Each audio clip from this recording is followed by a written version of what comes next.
आपको ट्रेड करता हुआ दिखाई देगा। एक और एक्सपर्ट को आपके साथ जोड़ देते हैं, एयुम कैपिटल के राजेश अग्रवाल हमारे साथ जुड़ गए हैं। राजेश जी, बहुत शुक्रिया आपका समय देने के लिए, स्वागत है आपका 18 स्वदेश। सर, सीधे एक ऐसी कंपनी से शुरुआत करते हैं, मतलब पोटेंशियल तो लगता है लेकिन शेयर चल के फिर थक बहुत जल्दी जाता है। एनबीसीसी आज इसमें रफ्तार अच्छी है और पिछले 3 सत्र से शेयर ये चल रहा है।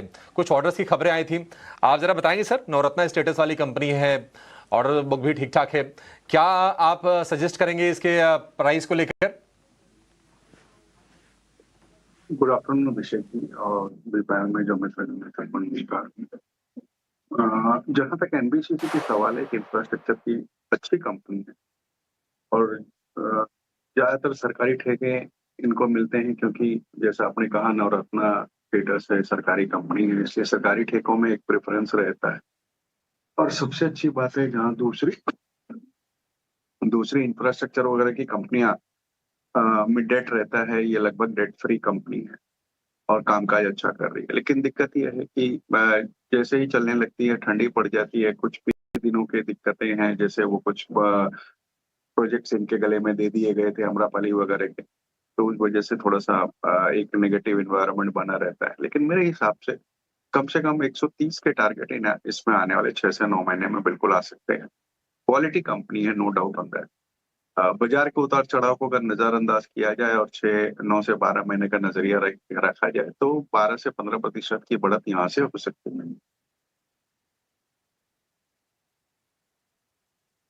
ठीक है, 12 से 15% की बढ़त यहाँ से देखने को मिल सकती है। 130 रुपए के टारगेट लेके आप चल सकते हैं। राजेश जी, एक राय आपसे ना इंडिगो पर भी चाहिए। अब इंडिगो ऐसा लग रहा है कि नहीं, सुधार की प्रक्रिया में है ये। 4700 रुपये के नीचे गया, वहाँ से रिकवर करके देखिए 5000 रुपये के ऊपर आ गया है। आज तो निफ्टी का टॉप गेनर भी है, 2% की गेन से। लेकिन पता नहीं क्यों मुझे ऐसा लग रहा है कि अभी एक झटका बाकी है जो लगेगा इसके रिजल्ट के बाद, क्योंकि नंबर कमजोर आएंगे, सबको है। लेकिन बाजार के देखिए दस्तूर है कि नहीं, एक ही खबर पे कई बार पिटाई भी करता है, कई बार रिवॉर्ड भी करता है। आप बताएंगे सर कि क्या रणनीति होनी चाहिए, जिनके मन में ये प्रश्न उठ रहा हो कि क्या इंटरग्लोब एविएशन अब खरीद लेना चाहिए, वो अभी खरीदे या कम से कम रिजल्ट तक का वेट कर लें? एक अपॉर्चुनिटी लॉस थोड़ा सा जरूर होने की आशंका है इसमें। फिर आपने सही कहा अभिषेक जी कि जब इसके नतीजे आएंगे तो एक बार जोर का झटका लगेगा मेरे हिसाब से। तो क्योंकि एक तो जो फ्लाइट्स इतनी कैंसिलेशन हुई, तो ऑब्वियस सी बात है कि रेवेन्यू पे तो सीधे सीधे फर्क पड़ेगा। दूसरे, इन्हें जो रिफंड करना पड़ा और जो पायलट वगैरह की बढ़त के खर्चे आएंगे, करीब करीब 45 से 90 करोड़ रुपया पूरे सालाना आने की उम्मीद जताई जा रही है। तो ये सब चीजों के कारण से नतीजों में दबाव बिल्कुल रहेगा। रेपुटेशनल डैमेज जो हुआ है वो तो अपनी जगह है ही, और मुझे लगता है कि आने वाले दिनों में थोड़े ऑपरेशनल चैलेंजेस भी होंगे। जिस तरीका से सरकार ने कुछ परसेंटेज इनके फ्लाइट्स के भी घटाए हैं, तो ये सारी दिक्कतें आने वाले दिनों में बनी रहने वाली है, उसमें कोई दिक्कत डाउट नहीं है। दूसरे, जिस तरीके से रुपए वगैरह में कमजोरी दिख रही है, आज 90 रुपए 60-62 पैसे तक गया हुआ रुपया, जो इनके क्रूड के प्राइसेस हों या बोइंग रेंटल्स, फ्लाइट रेंटल्स के भी जो देने पड़ते हैं, वो सब भी दिक्कत रहने वाली है। तो मेरे हिसाब से ट्रेडिंग की बात अलग है, क्योंकि इतना गिरा है तो बाउंस बैक आपको मिल रहा है। ट्रेडर्स की बात अलग है, वो अपना स्टॉप लॉस लेके काम करते हैं। बट निवेश के लिए इस वक्त थोड़ा सा रुकना चाहिए। अगर किन्हीं भी कारणों से 4400-4500 तक आता है तो वहां पे निवेश की एक अपॉर्चुनिटी देखी जा सकती है।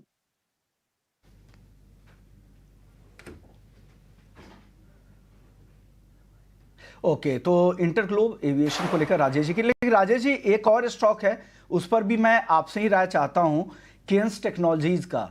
आज शुरुआती कारोबार में थोड़ी खरीदारी भी दिख रही थी और पिछले 3 सत्रों में देखें तो 13-14% के आसपास की रिकवरी भी आ चुकी है, एक बड़ी गिरावट के बाद। 40-45% की गिरावट के बाद कुछ ब्रोकरेज हाउसेस की रिपोर्ट भी पॉजिटिव आने लगी है। आपको भरोसा है कंपनी के गवर्नेंस पर, कंपनी की ग्रोथ पर? यहां से क्या करना चाहिए? जो फंडामेंटल्स देखकर इन्वेस्ट करते हैं, इन्वेस्टर हैं, उनके लिए क्या राय है केन्स टेक्नोलॉजीज पे? विश्वमान जी, ये जो ईएमएस का स्पेस था ये पहले ही बहुत महंगा हो रखा था। हमने आपके साथ आपके प्लेटफॉर्म पे भी कई बार इस बात को उठाया था कि 3-3, 4-4 डिजिट, 3-3 डिजिट के पीई में ये टिकने वाले भाव नहीं थे। अब ट्रिगर कुछ भी रहा हो करेक्शन का, उस वजह से करेक्शन हमने देखा, कॉर्पोरेट गवर्नेंस के इशू थे, अकाउंटिंग की कुछ प्रॉब्लम्स आई। बावजूद इसके कि मैनेजमेंट ने सफाई दी, बाजार कोई चिंताएं दूर नहीं हुई और लगातार गिरावट देखी गई। मुझे अभी भी लगता है कि इसमें अभी भी और गिरावट बाकी है। इस वक्त नई खरीदारी की कोई सलाह नहीं रहेगी। आगे आने वाले दिनों में जब नतीजे आएंगे उसके बाद कोई कॉल लो तो बेहतर होगा। नई खरीदारी इस वक्त अवॉइड करने की बेहतर रहेगा।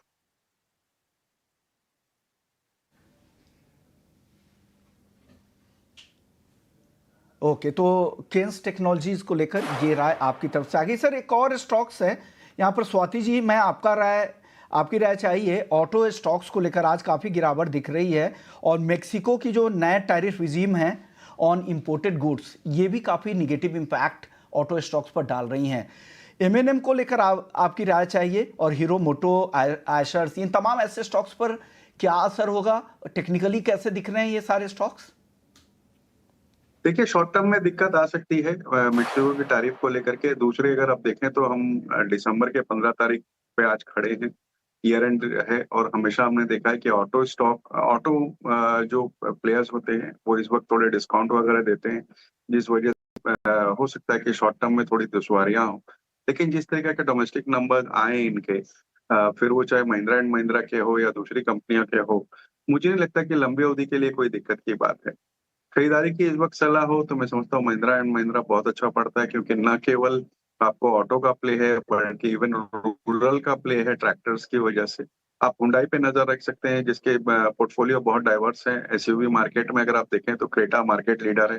जिस तरह की कैपेसिटी एक्सपेंशन वो कर रहे हैं, और वो भी पूरे इंटरनल इक्विवल से, मुझे लगता है कि वहां पे एक बार ध्यान देना चाहिए। टू व्हीलर स्टॉक्स में बजाज ऑटो की बैलेंस शीट बहुत स्ट्रांग है, प्रोडक्ट प्रोफाइल बहुत स्ट्रांग है, नए लॉन्चेस जो कर रहे हैं उसे भी ध्यान में रखा जा सकता है। इवन ईवी मार्केट या ऑटो जो थ्री व्हीलर ऑटो मैं कहूंगा, वो भी बहुत अच्छी तरीके से डिमांड में है। तो ये कुछ स्टॉक्स है चुनिंदा जहां नजर रखी जा सकती है, और इस गिरावट को एक अपॉर्चुनिटी की तरह लेनी चाहिए। और जहां तक मेक्सिको की बात है, मैं आज न्यूज फ्लैशेस देख रहा था कि कुछ बातचीत चल रही है सरकारों के बीच में, कुछ टैरिफ के रिडक्शन करने की। तो देखते हैं ऊंट किस करवट बैठता है। लेकिन इस वक्त मैं समझता हूँ ये गिरावट एक अपॉर्चुनिटी है एक्यूमुलेट करने के लिए, लंबी अवधि के निवेशकों के लिए। राइट, तो चलिए, ये गिरावट एक अपॉर्चुनिटी है। कुछ चुनिंदा कंपनीज जो कि ऑटो क्षेत्र की लीडर हैं, उनको अपने पोर्टफोलियो में एक्यूमुलेट करने के लिए थोड़े बहुत नरम ज़रूर हो रहे हैं ऑटो काउंटर्स, बट इनमें आप मौके ज़रूर ढूंढ सकते हैं। पर चलिए, बहुत शुक्रिया। तो धुरंधर ने तो बिल्कुल कमाल कर दिया चारों तरफ। अब मतलब इतने सारी लंबी स्टार कास्ट है, लेकिन जो चर्चा हो रही है अक्षय खन्ना की हो रही है। और I am quite sure Rajesh ji, आप तो फर्स्ट डे वाले हैं, आप मूवी देख के आए। सर, कैसी लगी आपको मूवी? जरा मूवी के बारे में बताइए और पीवीआर के बारे में बताइए। क्या निवेश लायक ये शेयर है ये? देखिए, जहां तक मूवी की बात है, मूवी बहुत शानदार है, और जिसने मेरे हिसाब से तो आप अभी जो पैनल में जो है सबने देख ली होगी, नहीं भी देखी है तो मैं ये कहूंगा कि बिल्कुल देखनी चाहिए। और आपने सही कहा कि रणवीर सिंह की मूवी और पूरे लाइमलाइट ले गए अक्षय खन्ना, तो वो तो एक जुदा मसला है, लेकिन वो वाकई में अक्षय खन्ना ने बहुत अच्छा रोल किया है। अच्छे एक्टर तो वो थे ही, और इस बार उन्हें लाइमलाइट मिली, और मुझे लगता है कि आगे आने वाले दिनों में भी अच्छा परफॉर्म करेगी। और जैसा विनी ने अभी समझाया पीवीआर के बारे में, तो अगर आप पीवीआर की बात करो एग्जैक्टली, तो भारत का सबसे बड़ा एग्जीबिटर है। 1767 स्क्रीन थी इनकी 111 सिटीज में सितंबर के जो नतीजे आए थे उस समय। और मैनेजमेंट ने क्लियरली कहा था कि 100 नए स्क्रीन जोड़ेंगे FY26 में, जिसमें 60 ऑलरेडी जुड़ चुके हैं, 40 मार्च तक नए जुड़ जाएंगे। दूसरी तिमाही के नतीजे बेहतर आए थे पिछले 5 साल के बनिस्पत अगर देखें तो, जहां फुटबॉल लगातार गिरावट देखी गई थी। कारण कई रहे, जैसे कि अच्छी मूवी, बड़ी मूवी सयारा, कूली, वार 2 वगैरह आई, जिससे फुटफॉल्स में बढ़त देखी गई। हालांकि एफएनबी में जो रेवेन्यू आया वहां थोड़े दबाव देखे गए थे। अब कंपनी जो स्क्रीन बढ़ा रही है वो छोटे शहरों में ज्यादा पुश कर रही है, क्योंकि वहाँ रेंटल्स है, और जिस वजह से इनके खर्चे कम आएंगे। टिकट प्राइसेस भी 200 रुपए के अंदर की रखने की बातचीत कर रही है। इस वक्त जो दबाव आ रहा है वो बेसिकली ट्यूसडेज को जो इनके सस्ते टिकट होते हैं उस वजह से मार्जिन्स में थोड़ा सा प्रेशर पड़ा हुआ है, लेकिन जो लाइनअप अभी विनी भी बता रही थी, उसे देखते हुए मुझे लगता है कि कम से कम 1-2 क्वार्टर्स तो इस स्टॉक को देखना चाहिए। यहाँ से कम 10% की बढ़त दिखती है। 5 साल से इस स्टॉक ने कुछ करके नहीं दिया है, बावजूद इसके कि इंडेक्स कहाँ का कहाँ चला गया 5 साल में। लेकिन अब मुझे लगता है थोड़ा टर्न अराउंड हो रहा है। तो ये कुछ राय धुरंधर को लेकर भी है और साथ साथ पीवीआर को लेकर भी, लेकिन इतना निश्चित सा माहौल है। एक बार जरा इस पर राजेश जी से समझ लेते हैं कि करना क्या चाहिए। राजेश जी, आपका व्यू वोडाफोन आइडिया को लेकर। अब ये खबरें पॉजिटिव आ रही हैं, लेकिन अगर हम सिर्फ पीयर टू पीयर अगर हम बिजनेस कंपेयर करें तब तो बहुत लगाड़ है वोडाफोन आइडिया। वो देखे तो फिर पैसे को नहीं डालेगा। देखिए अभिषेक जी, सही कहा आपने कि अगर कुछ खबरें आती हैं तो पॉजिटिव होगी, लेकिन आप ये सोचो कि इस खबरें की हवा बना करके 6 रुपये से स्टॉक 12 रुपये तक जा चुका है। तो अगर खबरें भी आती हैं पॉजिटिव, तो मैं समझता हूँ कि ऑलरेडी डिस्काउंटेड है प्राइस में। ऑपरेशंस की बात की जाए, जैसे आपने कहा, सब्सक्राइबर नंबर सबसे कम है पूरे इंडस्ट्री में, आरपूज सबसे कम है पूरे इंडस्ट्री में। 5G अभी इनके जो केपेक्स प्लान है उसके लिए रुपए उठाने हैं इनको। अगर जिस तरीके का डेट इनके पास खड़ा है कि एजीआर में थोड़ी राहत भी आती है, तो ये डेट तो अपनी जगह खड़ा है, दूसरी डेट तो वहां और नए केपेक्स के लिए और नए डेट उठाना एक दिक्कत की बात होगी। 5G को तो छोड़िए, बहुत जगह 4G भी अभी तक ठीक से लॉन्च नहीं हो पाया है। तो मुझे लगता है कि इस वक्त इसमें सिर्फ ट्रेडिंग अपॉर्चुनिटीज ही ढूंढनी चाहिए। अदरवाइज आप देखो तो इससे बेहतर ऑपरेशंस आपको रिलायंस में या जियो में या भारतीय एयरटेल में मिलते हैं। भारतीय एयरटेल के न केवल भारत के बल्कि अफ्रीकन कारोबार भी बहुत अच्छे तरीके से चल रहे हैं। तो मुझे लगता है कोई को निवेश करना हो तो बेहतर तो ये होगा, फर्स्ट प्रायोरिटी अपनी रिलायंस में रखें जहां जियो का योगदान है, दूसरे भारतीय एयरटेल में, और तीसरे नंबर पर वोडाफोन आता है जहां मैं सिर्फ और सिर्फ ट्रेडिंग की राय इस वक्त दे रहा हूँ। नहीं, बिल्कुल सही है सर। निवेश और निश्चितता ये दो चीजें साथ साथ चलती हैं। तो जहां पर भविष्य अनिश्चित हो फिर निवेश तो कैसे करेंगे। हाँ वही है कि ठीक है, मोमेंटम जो आता है, ट्रेडर अगर चाहते हैं तो फिर पैसे बना के निकल जाते हैं। एक रात बंद होने में 2 मिनट के आसपास समय रह गया। आप कोई कॉल नहीं लेंगे और अपने गेस्ट से अलविदा लेंगे। श्रीकांत जी और नीरज जी, बहुत शुक्रिया आज हमें समय देने के लिए और तमाम स्टॉक्स पर अपने बेहतरीन इंसाइट्स हमारे दर्शकों को देने के लिए। राजेश जी, आपका बहुत शुक्रिया आज आप हमारे साथ जुड़े सर, और तमाम स्टॉक पर आपने बहुत ही बारीकी से अपनी जानकारी दी। चलिए अब क्लोजिंग की तरफ बढ़ेंगे और